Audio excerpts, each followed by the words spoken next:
Voilà, on a compris. OK. Voilà, a priori, j'ai coupé les micros de tout le monde. Évidemment, comme d'habitude, tout ce qui veut parler, il faut simplement vous remettre le micro en route. Hein, c'est pas compliqué. OK. Bon, alors, voilà, on va commencer. Aujourd'hui, donc, on va parler de la faute de Moshe et de Aaron. C'est-à-dire la faute de Moshe. On sait que dans la paracha Troukat, on nous raconte la célèbre histoire que Dieu a demandé de parler avec le rocher, que Moshe n'a pas parlé, qu'il a pris son bâton et qu'il a frappé le rocher, et qu'à la suite de ça, il a été puni extrêmement gravement, et il a été empêché de rentrer en Israël à la suite de cette faute. Alors, ce qu'on va voir ici, je vous propose de regarder, en fait, de voir 3-4 commentaires, mais surtout le commentaire du Rav Hirsch, parce que cette année, on a surtout axé les cours sur la pensée du Rav Hirsch. Mais avant, je voudrais vous montrer une pensée qui, peut-être, pense à elle l'année prochaine. C'est la pensée du Rav Bibago, qui est extrêmement originale, on va en parler tout à l'heure, et qui peut-être vaut aussi le détour. Vous allez voir pourquoi. Donc, alors, d'abord, je vais vous montrer le texte de la Torah. Voilà. Le texte, vous dites si c'est assez grand d'abord, si c'est lisible ou si vous préférez que ce soit plus grand. Parce que pour moi, ça a l'air grand, mais je ne sais pas si vous le voyez suffisamment. C'est très bien. C'est bien comme ça? Oui, le nom du Rav, c'est… Alors ici, ça c'est le texte de la Torah. Et après ça, on va voir 3 commentaires courts. Le Ran, Rabbi Yosef Albo et Rabbi Avram Bibago, dont on va parler. Et après le Rav Bibago, on va voir le Rav Hirsch, beaucoup plus longuement. Là, on a tout le texte du Rav Hirsch, qui est un long commentaire. Et à ce moment-là, ça nous permettra de commenter tous les versets, un par un, le Rav Hirsch ayant une idée directrice qui va donner à toute la paracha un sens un petit peu particulier. Donc, voilà, on va juste lire le texte pour le moment pour se rappeler plus ou moins de ce qui se passe. Donc, il est écrit, elle est à la ligne 3 ici, Kachetamate, donc on dit à Moshe, regardez bien le texte parce que c'est important, Dieu dit à Moshe, Kachetamate vakel et aeda. On va voir que cette expression Kachetamate va poser beaucoup de problèmes. Dieu lui dit, prends ton bâton et rassemble tout le monde. Ata v'Aaron achicha v'dibartem el hasela eleineihem v'natan mema v'hotzeta ma'im min hasela v'shkita et ha'eda u'beyam. Donc, il lui dit, prends ton bâton, parle au rocher devant Aïda, c'est-à-dire devant l'assemblée, et il va pouvoir donner ses eaux, etc., et tout le monde pourra boire. Vayikach Moshe et Tamate, c'est-à-dire que Moshe a accompli ce que Dieu lui a demandé, il a pris le maté, Milifne Hashem Ka'asher Tzivaou. Il y a un verset entier pour nous dire que Moshe a véritablement accompli ce que Dieu lui a demandé. Dieu a dit prends le bâton. Moshe est parti chercher le bâton qui était devant Dieu comme il lui a ordonné. Il n'y a pas de faute. Il a pris le bâton, ce n'est pas une faute. Ka'asher Tzivaou. C'est ce que Dieu avait ordonné. On va voir tout de suite pourquoi le Ka'asher Tzivaou.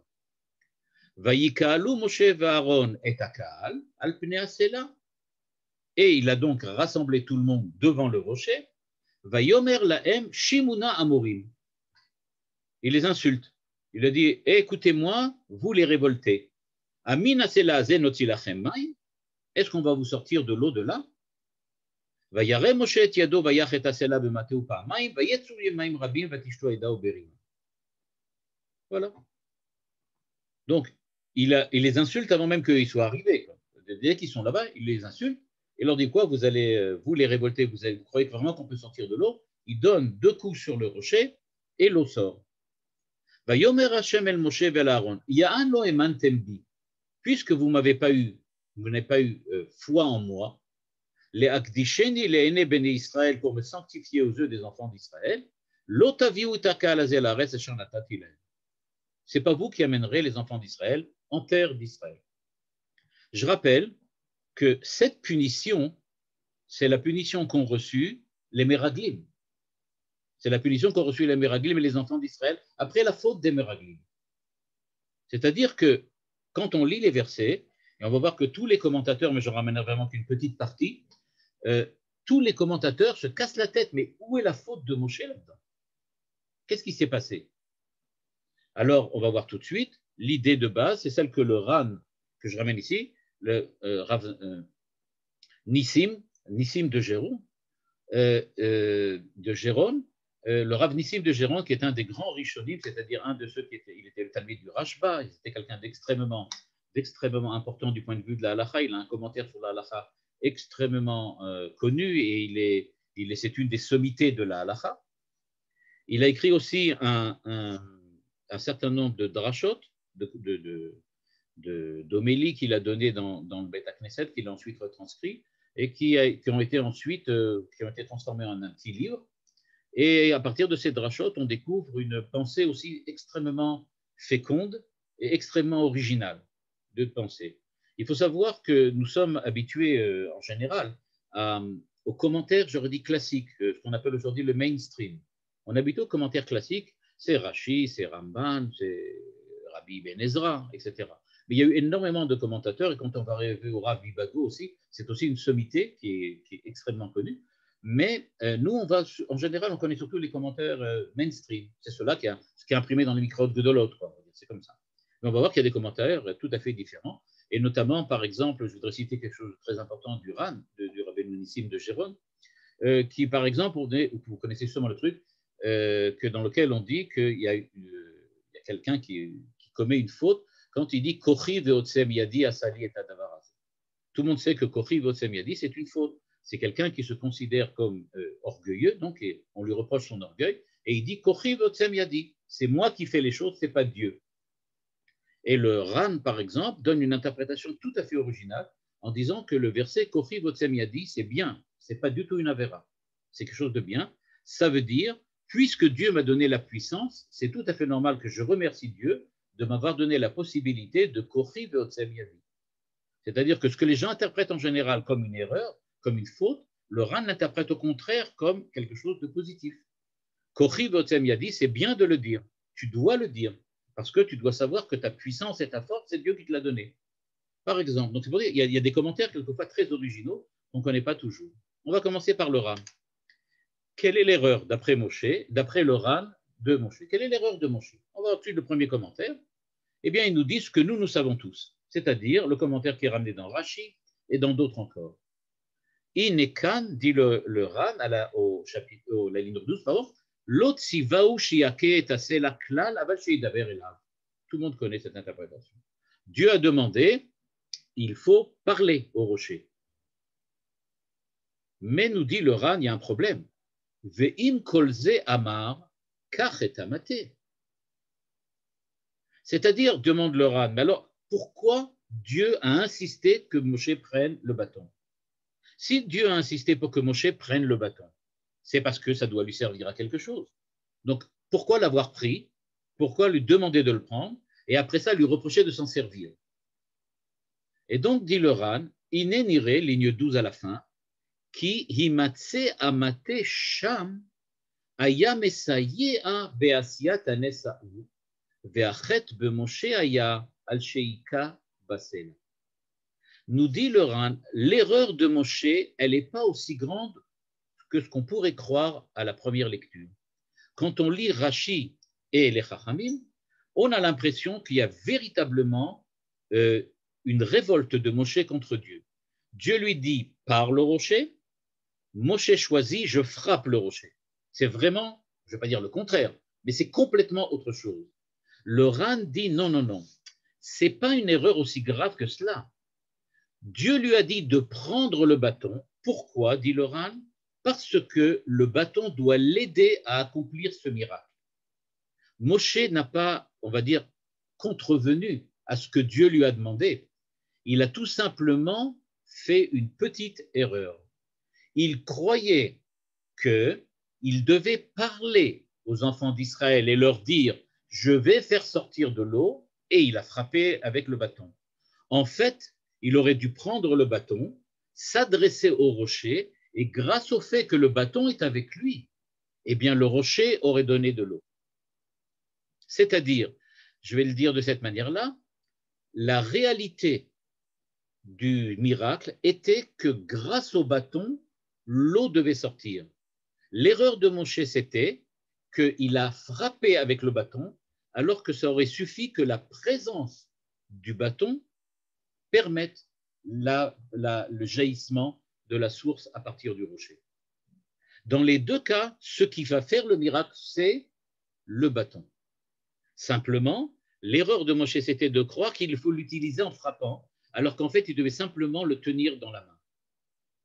Et donc, d'après le Ran, qu'est-ce qu'on découvre? On découvre donc qu'en fait, l'erreur de Moshe, c'est vraiment une petite erreur. Il a reproduit ce qui avait déjà eu lieu la première fois quand il avait frappé le bâton, la première fois à Mara, là-bas, du côté quand il y avait le problème de l'eau, parce qu'il pensait que c'est comme ça qu'on devait l'utiliser. Mais il n'a pas compris que Dieu voulait dire, tu parles au rocher, mais comme tu as le bâton dans la main, le bâton va agir de loin. Ça va être une baguette magique.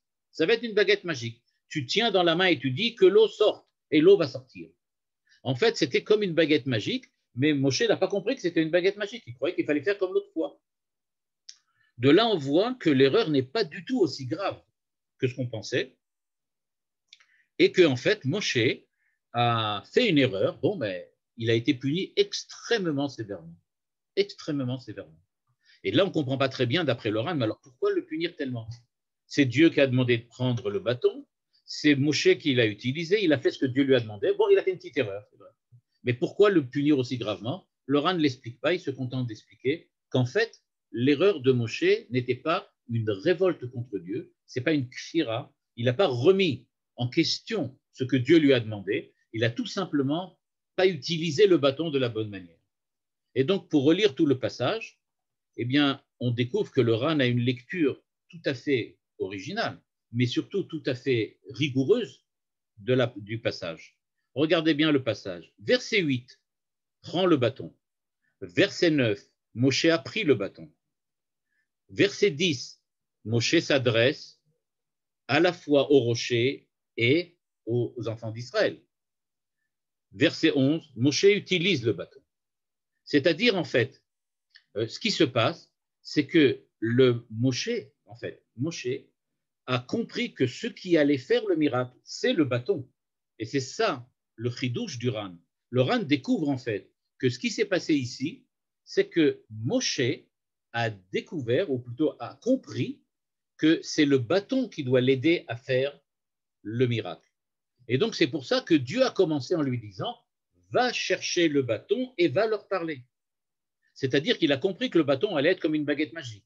Simplement, il pensait qu'il fallait utiliser la baguette magique en donnant 2 coups sur le rocher, alors qu'en fait, Dieu voulait simplement qu'il s'adresse au rocher en tenant la baguette magique.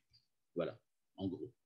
C'est donc ça la lecture du Ran, et ça nous permet de comprendre effectivement pourquoi cette insistance dans les versets 8 et 9 sur le bâton. Pourquoi avoir insisté, prends-le, et que Moshe a été le faire exactement comme il fallait.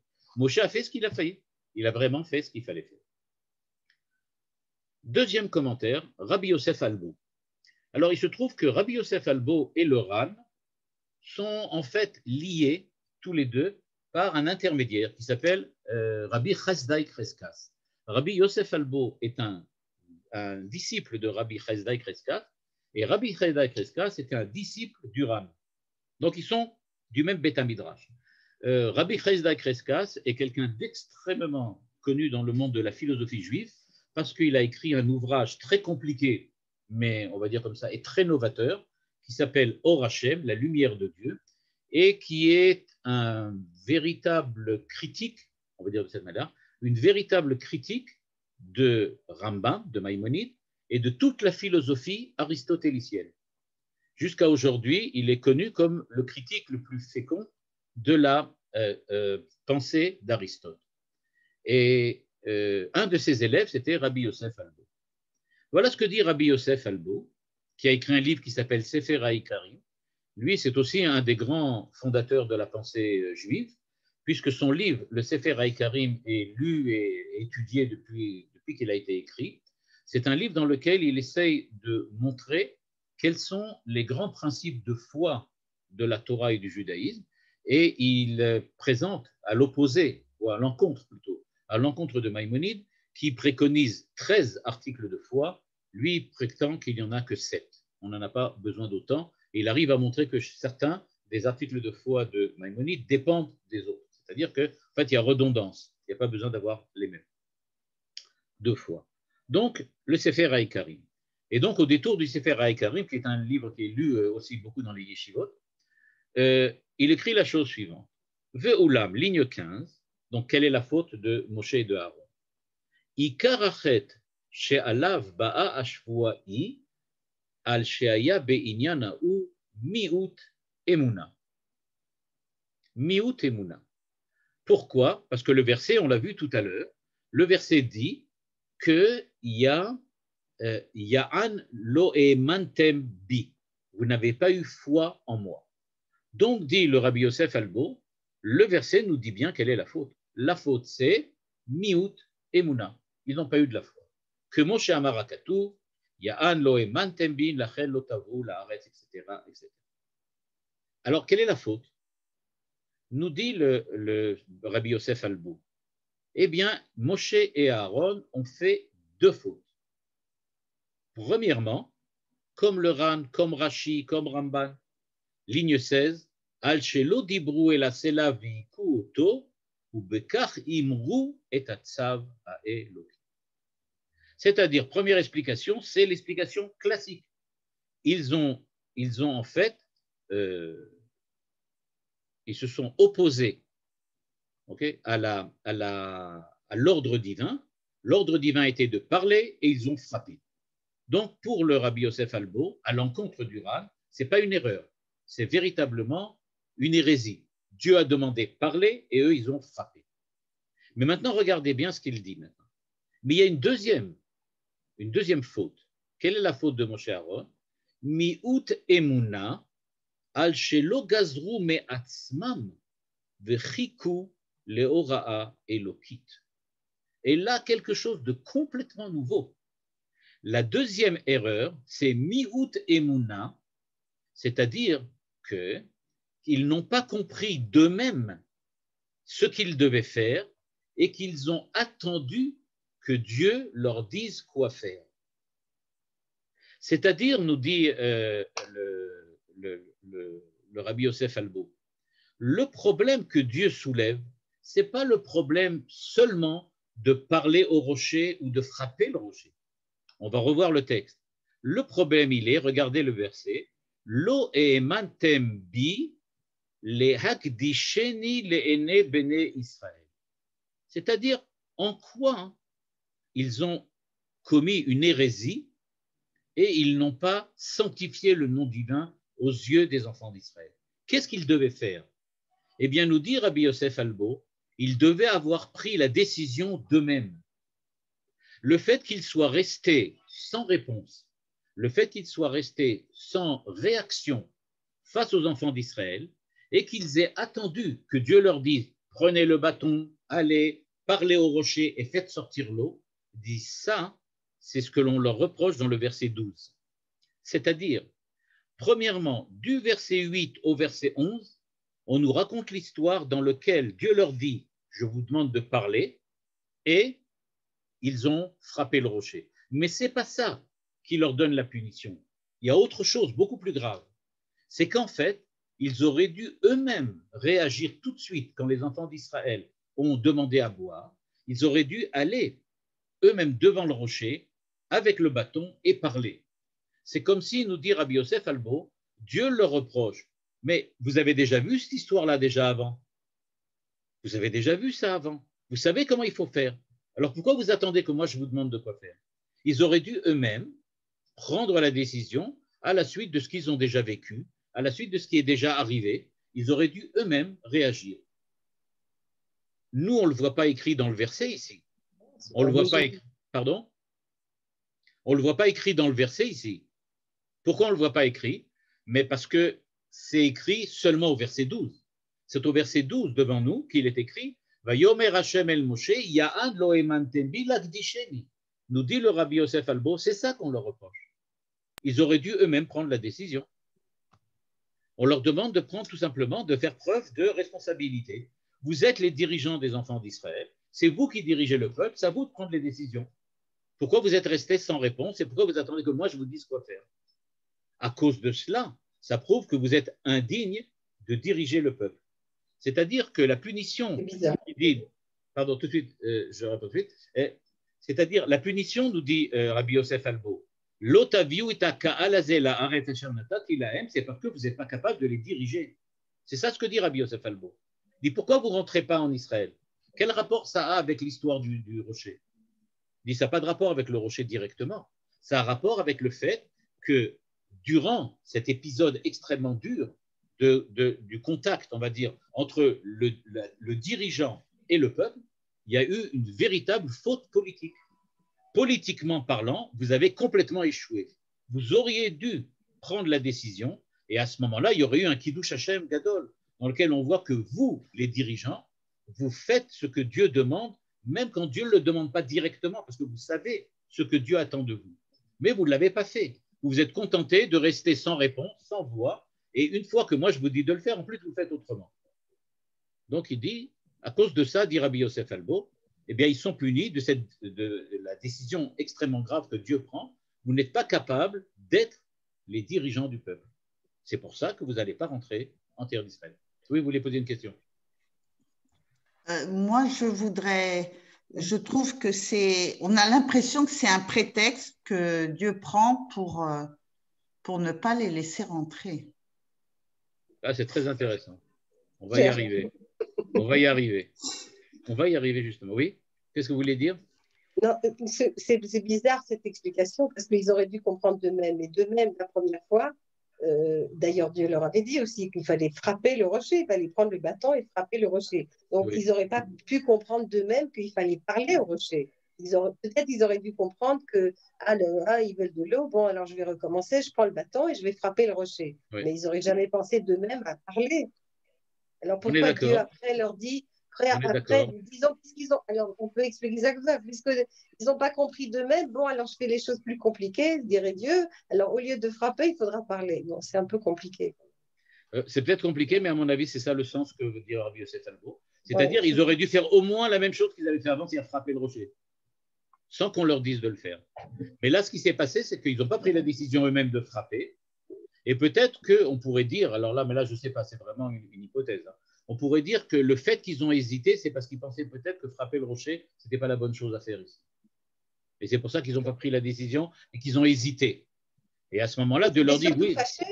Ils étaient fâchés. Je veux dire, comme Moshe parle au peuple, c'est pas très agréable. Oui, on a l'impression qu'il est exacerbé, quoi, de l'attitude du peuple. Il perd ses moyens. On va y arriver. Ça aussi, on va y arriver. C'est très intéressant parce que ces deux explications, on va les voir. Exacerbé, on va y arriver, et aussi, on a l'impression que c'est un prétexte. Oui, on va voir, on va y arriver aussi. Mais disons que si maintenant je devais relire le texte, comme le Rabbi Yosef Albo prétend que c'est le texte, donc, il faudrait dire la chose suivante. Moshe et Aaron, mais là c'est une hypothèse que je dis, le Rabbi Yosef Albo ne le dit pas, ça c'est moi.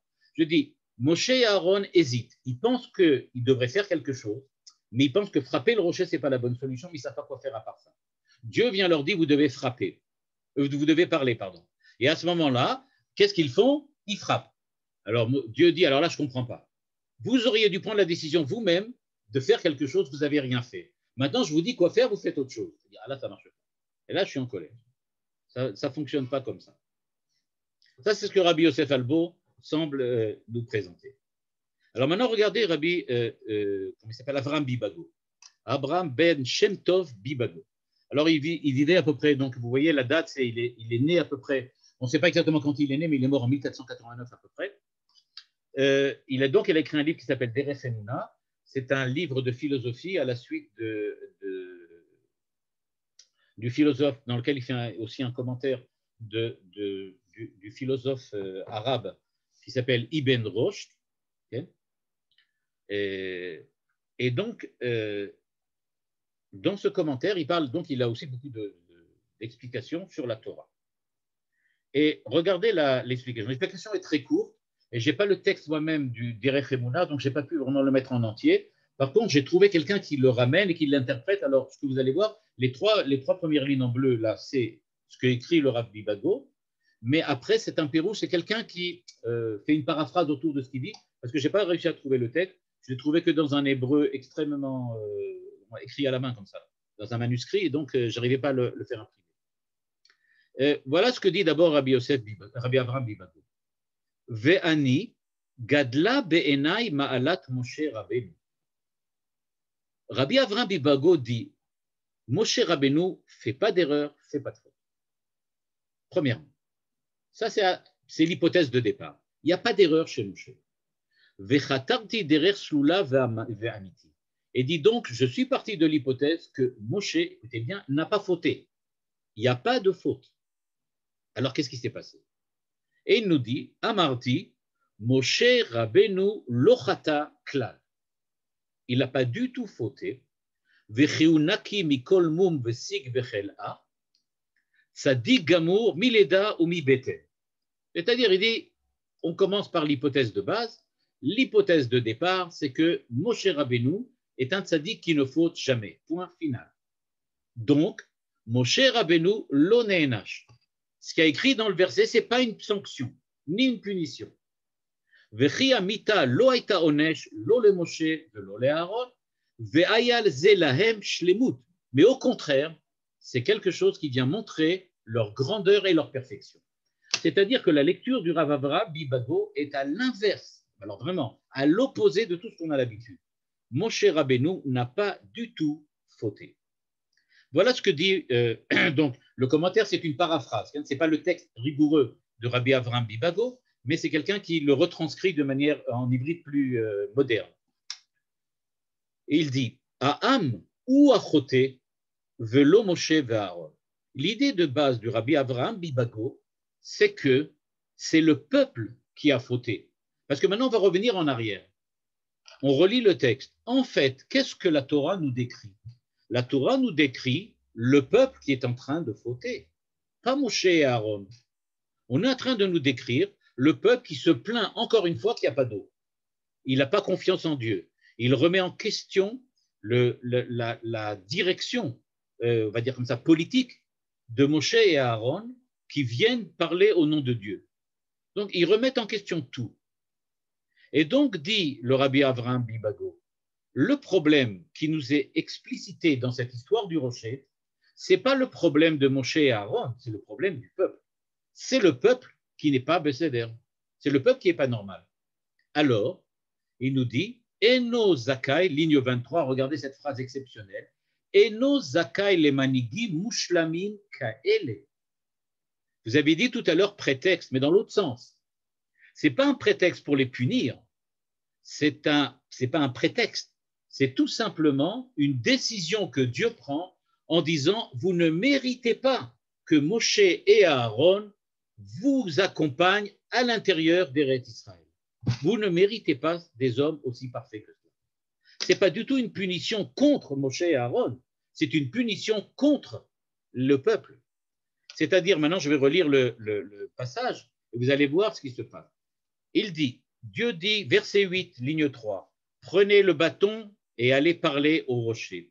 Moshe va, il prend le bâton comme Dieu lui a ordonné. Il amène tout le monde autour là-bas, il leur dit, vous qui vous révoltez, regardez bien, ça fait déjà 3 versets de quoi on parle.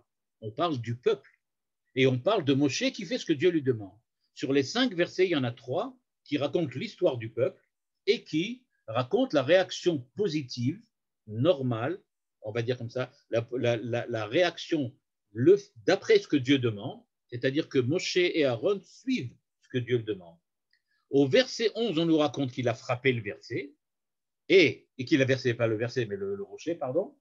Et au verset 12, on nous dit, Vayomer Moshe et Aaron, le'an lo emantem bi la'akdisheni le'enei bnei Israël, c'est-à-dire, puisque vous ne m'avez pas sanctifié, vous n'amènerez pas les enfants d'Israël.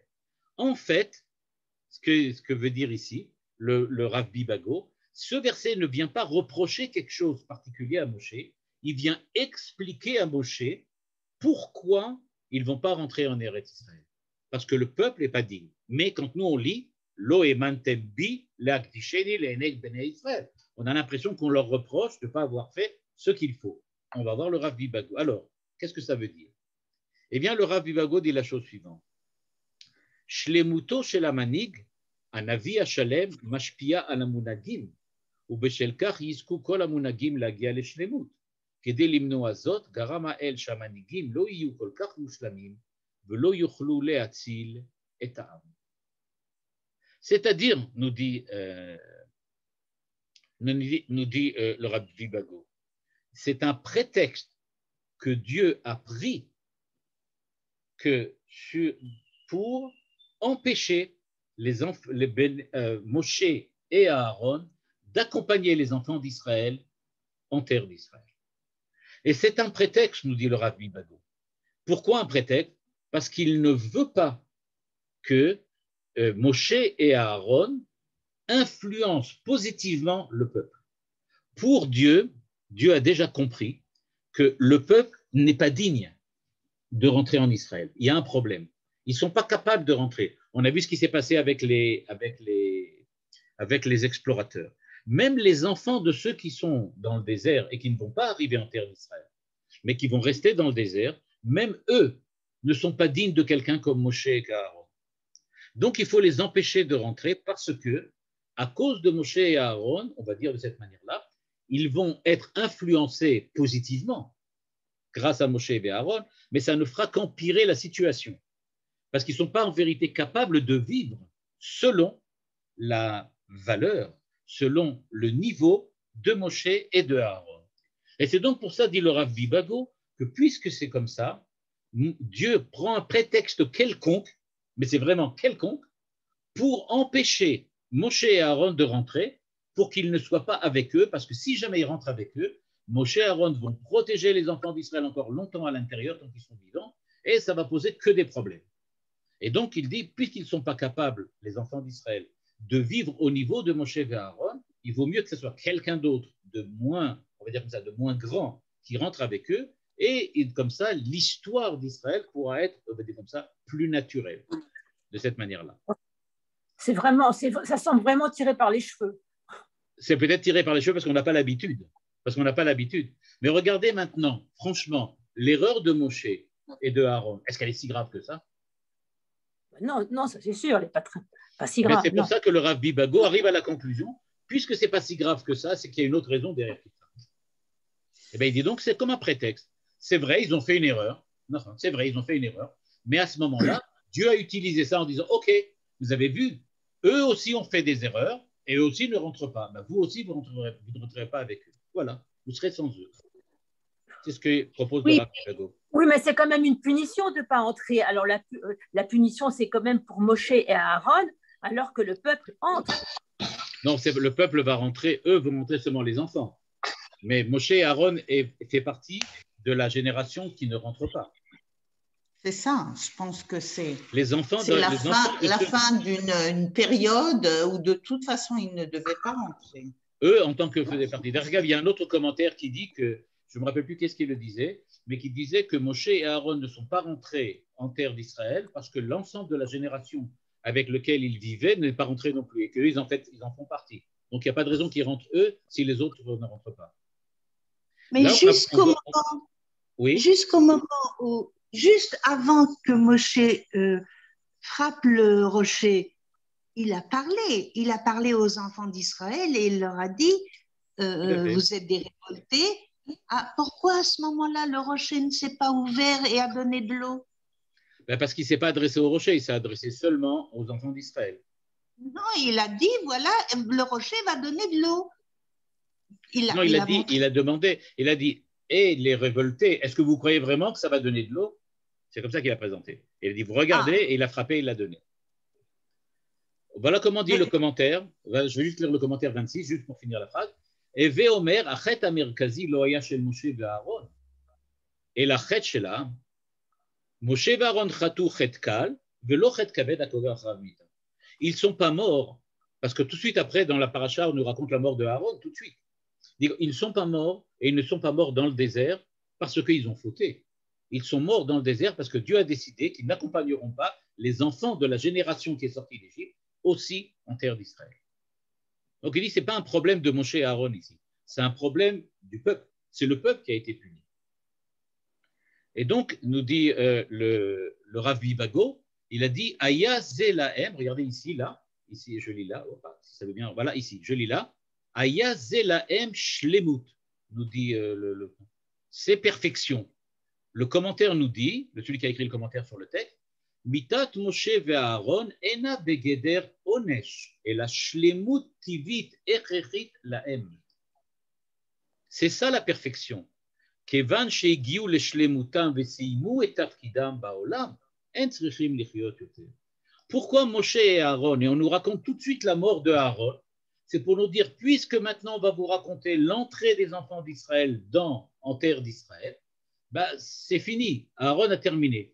Pourquoi? Parce que lui, il était l'accompagnateur des enfants d'Israël dans le désert. Les enfants d'Israël ne méritent pas la présence de Moshe et Aaron quand ils vont rentrer en terre d'Israël. Donc, Moshe et Aaron ont terminé leur fonction. C'est pour ça qu'on raconte que voilà, Myriam est morte, Aaron est mort. Ils ont terminé, c'est fini. C'est le peuple qui ne les mérite pas. Donc, comment on appelle ça, la conception du Rav Bibago, donc extrêmement originale, c'est de dire en fait que ce que certains commentateurs disent, à savoir que c'est à cause du peuple que les enfants d'Israël, Moshe et Aaron ne sont pas rentrés, eh bien nous dit le Rav Bibago, c'est ce qui est écrit ici.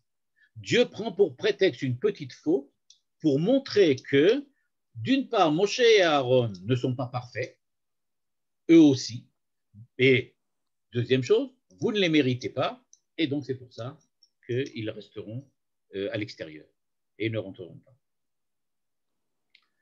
Ok, donc ça c'est le troisième commentaire. Donc comme vous voyez, on voit qu'il y a des, comme je disais tout à l'heure, il y a des commentaires très originaux dont on n'a pas l'habitude.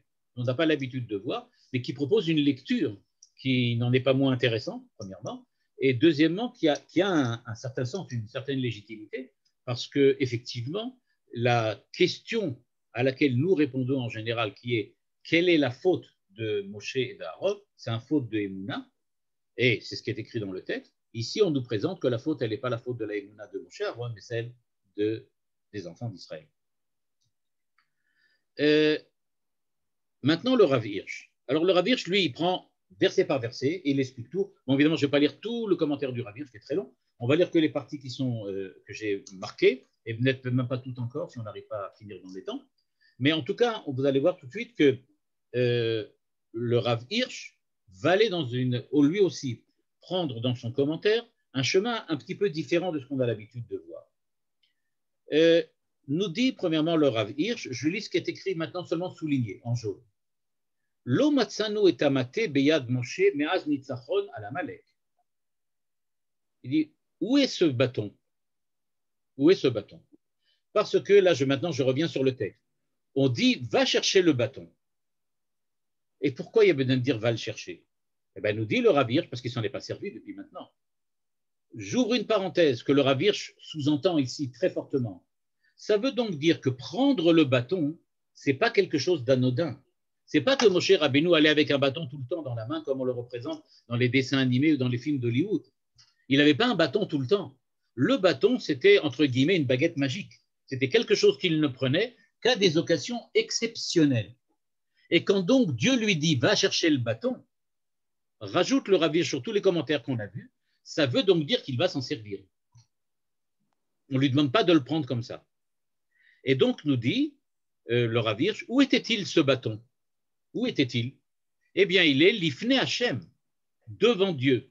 C'est ce qui est écrit au verset 9. Je reviens sur le verset 9, regardez. Vaïkar Moshe et Tamate mi l'ifne Hachem, devant Dieu. C'est-à-dire, dit le Rav Hirsch, qu'il était devant Dieu, à savoir, dans le sanctuaire, avec le Aaron à Edout. Ce bâton, ce n'est pas du tout un bâton dont il se servait pour marcher, mais c'est le bâton qui prouve que Moshe est l'envoyé de Dieu. Ligne 10. Kach et Amate, Omer Hashem el Moshe, ligne 10. Prends le bâton, ve'er alaem sheata shluchi, que tu es mon envoyé, ve'sheme olam lo chadalta af lerega mila amod le sheruti. C'est-à-dire, ce qui est en jeu ici, dit le Rav Hirsch, et attention, on oublie le Rav Bibago, on oublie le Ran, on oublie Rabbi Yosef Albo, on oublie tout. Ce qui est en jeu, c'est le premier verset. Dieu lui a dit d'aller chercher le bâton parce que Moshe doit prouver qu'il est l'envoyé de Dieu. C'est ça ce que Dieu veut prouver. Et c'est ça ce qui va être reproché à la fin à Moshe. Tu ne m'as pas sanctifié aux yeux des enfants d'Israël, ça veut dire tu n'as pas prouvé aux enfants d'Israël que tu es mon envoyé. Donc la lecture du Rav Hirsch, qui est elle aussi novatrice, elle dit bien, ici le problème, c'était que, comme dit le Rav Bibago, ou comme dit le Ram, prendre le bâton, c'est quelque chose d'exceptionnel. C'est quelque chose qui vient prouver que Moshe a un rôle particulier à jouer. Mais en tant que quoi, dit le Rav Hirsch? En tant qu'envoyé de Dieu. Ce qu'on demande à Moshe ici, c'est, ligne 12, Bekoach shlichutra haelokit, kfi sheba lidei bitui bamate asher beyadecha, ak el et haeda ha'atid hazot. C'est-à-dire, Dieu lui dit, prends le bâton qui prouve que tu es mon envoyé et va rassembler le peuple. Vedibartem elasela le'enehem. Tu n'as pas besoin d'utiliser le bâton parce que ce bâton ne prouve que tu es mon envoyé. C'est tout. Il ne prouve pas autre chose. Ce que tu dois faire, tu dois parler. Tu dois parler au rocher et, comme une baguette magique, dire, avec le bâton dans la main qui prouve que je suis l'envoyé de Dieu, je parle au rocher et il sort de l'eau. C'est-à-dire, ce qui est important dans le bâton, c'est que Dieu lui dit, tu vas le prendre parce que je veux que tu prouves que tu es mon envoyé, que grâce à moi, Dieu, qui t'a envoyé toi, Moshe, l'eau sort du rocher. C'est ça que je veux que tu prouves, mais pas que tu l'utilises pour taper. Nous dit le Rav Hirsch, qu'est-ce que Dieu voulait prouver? Ligne 17, Ha'am tzarich lagia lidei havana, shelo Moshe ve'Aaron ela Hashem, ou she'eviam lemakom hazeh. C'est-à-dire, en prenant le bâton et en parlant au rocher, Moshe et Aaron auraient dû prouver au peuple que regardez, c'est Dieu qui vous amène ici. Donc c'est Dieu qui vous dirige. Vous devez continuer à suivre Dieu. Umeachar she'Hashem eviam el hamakom hazeh, ligne 18, ve'inenu anano incha otam, הרי שלא היה צורך בסערת רוח שנועדה לעורר את התערבות השם. אלא המים הנדרשים כבר ניתנו על ידי השם במקום שאליו וכיוונותם. Ce que dit le Rav Hirsch ici est exceptionnel. Il nous dit pourquoi parler et pas frapper. Frapper, ça veut dire je frappe le rocher, je force le rocher à sortir de l'eau parce que j'en ai besoin. Je fais un miracle. Frapper le rocher, c'est je fais un miracle et je prouve que maintenant le rocher est capable de créer de l'eau grâce au miracle pour vous apporter à boire parce que vous en avez besoin, parce que vous êtes dans le désert et que vous êtes assoiffé. Parler au rocher, ça prouve autre chose de complètement différent. Ça prouve que l'eau a toujours été là. Il n'y a pas besoin de la créer.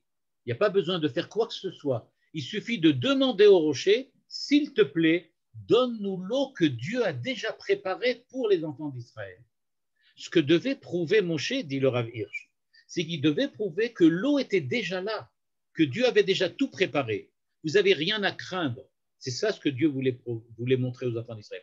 Vous n'avez rien à craindre. Je vous dirige, donc partout où vous irez et partout où vous arriverez, tout sera déjà préparé pour avoir le confort maximum pour vous permettre de poursuivre la voie que Dieu veut vous voir emprunter. C'est-à-dire, en fait, que l'eau dont Dieu sait que vous avez besoin, elle est déjà là. Il suffit juste de demander qu'elle sorte. C'est ça, les Akdisheni, les Ene Bene Israël, nous dit le Rav Hirsch. C'est ça. Parce qu'en fait, qu'est-ce qui s'est passé? Moshe et Aaron ont été remis en cause. Les enfants d'Israël sont venus et ont dit, c'est sûrement votre décision de nous amener ici. Parce que Dieu, lui, ne nous aurait pas laissé sans eau. Il aurait certainement trouvé un système pour nous donner à boire. Alors, comment ça se fait qu'il n'y a pas d'eau ici? Parce que vous prenez des décisions arbitraires, pas selon la volonté divine. C'est vous qui avez choisi d'arriver ici, mais en fait, Dieu, lui, n'a pas du tout choisi ce truc-là. Dieu avait prévu tout à fait autre chose. Alors maintenant, vous nous amenez ici, à vous de vous débrouiller. Qu'est-ce qu'a fait Moshe? Moshe a prouvé qu'il est un grand sorcier, un grand magicien. Il peut prendre le bâton, taper le rocher et faire sortir de l'eau. Mais Dieu dit, mais ce n'est pas du tout ça ce qu'il fallait faire. Ce qu'il fallait faire, c'est montrer que vous êtes mes envoyés, que vous êtes arrivés au bon endroit, c'est-à-dire à l'endroit que moi, Dieu, j'ai décidé que comme station, ça sera la station, l'arrêt des enfants d'Israël. Et donc, les enfants d'Israël doivent savoir que l'eau est déjà prête et que c'est moi qui l'ai préparée. Or, vous, qu'est-ce que vous avez prouvé? Que vous êtes des grands sorciers, que vous êtes capables de faire sortir de l'eau. Ce n'est pas du tout ça ce que j'attendais que vous fassiez. Et c'est pour ça qu'ils sont punis en disant, ben, Dieu leur dit, vous n'êtes pas capables de faire ce que je demande. Je demande, moi, que vous sanctifiez mon nom, c'est-à-dire vous montriez que je suis vraiment celui qui dirige le peuple d'Israël et que ce n'est pas quelqu'un d'autre. Ce n'est pas Moshe et Aaron. Avant que je continue…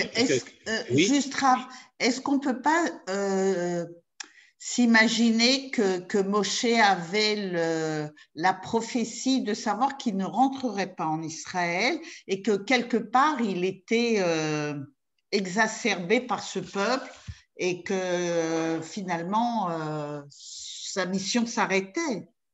Là, on va le voir maintenant. On va voir le problème de l'exacerbation, on va dire comme ça, elle va arriver maintenant. C'est-à-dire qu'il va le dire ici, le Rav Hirsch cite quelqu'un qui s'appelle Baranès,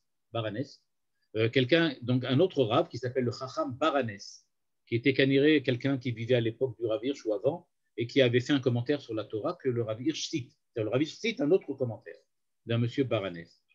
Et il nous dit voilà, le Rav Baranès dit la chose suivante. Ze'ata egiu bnei Israël el gvul haaretz hamuftachat lahem vetzipa lahem idan chadash. On est à la frontière d'Israël, une nouvelle époque va commencer. Nous dit le Rav Baranès, Anissim agiluyim bamidbar uyuchlefu arshav le'anaga bilti nirit shel Hashem al yedei nissim nistarim.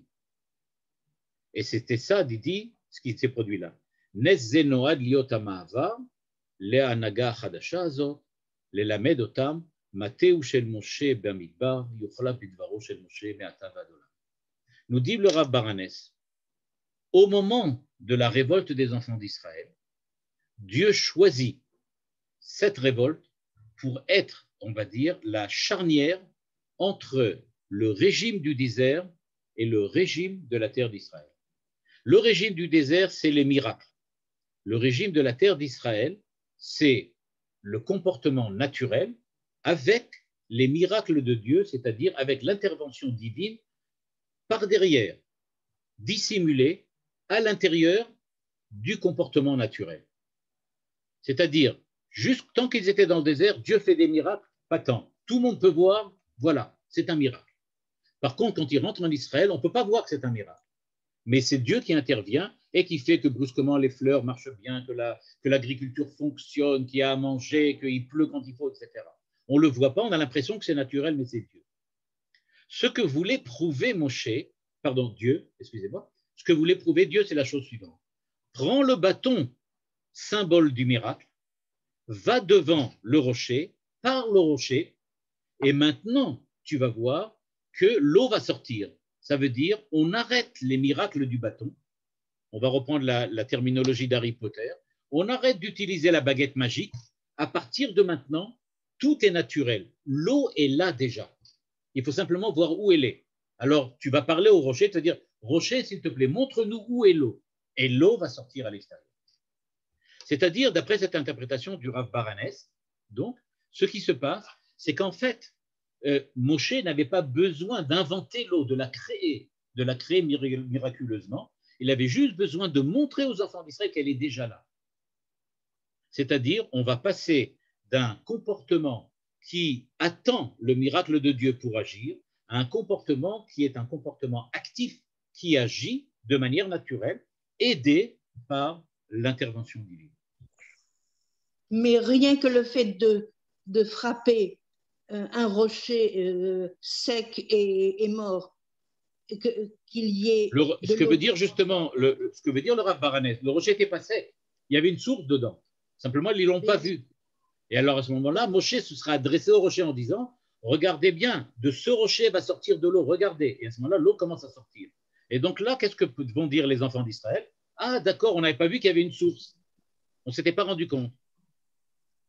Et donc, ça aurait été normal. C'est ce que dit ici le Rav Hirsch. Alors, pourquoi il fallait le bâton? Il pouvait tout simplement aller parler. Justement, pour prouver que c'est en tant qu'envoyé. C'est vrai. Mais il dit justement, je ne me sers pas du bâton. Regardez, je l'ai pris, mais je ne m'en sers pas. Je n'ai pas besoin de m'en servir. C'est fini. Le bâton, on n'a plus besoin. C'est ça ce que dit le Rav Baranès. Le Rav Baranès dit, il devait prendre le bâton pour montrer. Vous voyez, ce bâton, je peux le casser. Il ne sert plus à rien maintenant.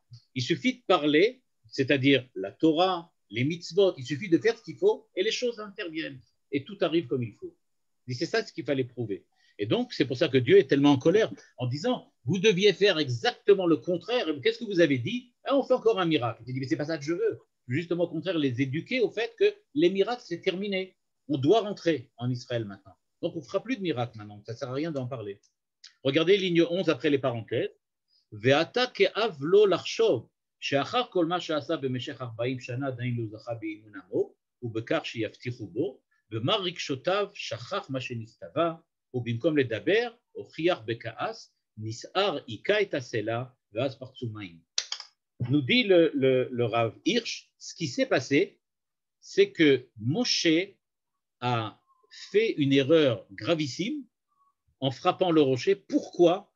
Parce qu'il en avait assez de voir que les enfants d'Israël continuent à le remettre en cause. En fait, qu'est-ce que les enfants d'Israël ont dit? Les enfants d'Israël ont dit, encore une fois, Moshe, tu nous as trompés. Tu as pris un chemin qui n'était pas le véritable chemin. Tu nous as amené à un endroit qui n'est pas l'endroit où Dieu veut. Et Moshe, exacerbé, comme l'a dit tout à l'heure, fait une erreur et dit, ah mais j'en ai marre de vos histoires. Et il tape le rocher, il dit, voilà, vous voulez de l'eau, voilà de l'eau. Et alors Dieu dit, mais c'est le contraire exactement de ce que je voulais faire. Et c'est donc pour ça qu'ils ont été punis. Voilà. Bon, il y en a encore un peu après, hein, comme vous voyez, il y en a encore un long, le Rav Hirsch explicite encore après ça toute la suite de l'histoire, mais pour nous, ça nous suffit pour le moment. Et voilà, ça nous donne donc une idée globale de ce qui s'est passé à ce moment-là. Voilà, si vous avez des remarques ou des questions encore. Hop, ça j'enlève. Je pense que de toute manière, ils avaient vu tellement de miracles. En fait, je ne pense pas qu'ils aient été plus frappés